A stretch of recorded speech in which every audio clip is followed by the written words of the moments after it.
маш замбраагүй байсан. Дээрээс нь бид нар татварын өрөнд орцсон, нийгмийн даатгалын өрөнд орцсон.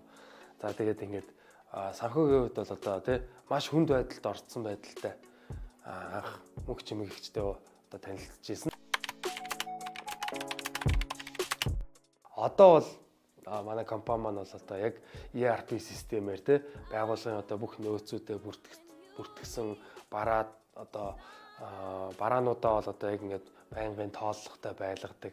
За компанийнхаа одоо тий нэг төгрөг олоход одоо бид нар хэдэн мөнгө зарцуулж ийн гэх одоо тий өртгийн тооцоо за одоо энэ бүх одоо зүйлүүдийг бол гаргаж авсан. Дээрээс нь өөрсдөө бид нар бас H&M Financial Service-ийн одоо зөвлөгөөг авсны дагуу одоо нөөц данстай болсон. Одоо компани маань одоо орлогын данснаас тий 10% нь одоо өдөр болгон татагдаж автоматар татагдаж одоо нэг данс руу орж идэг эрсдлийн данстай болсон.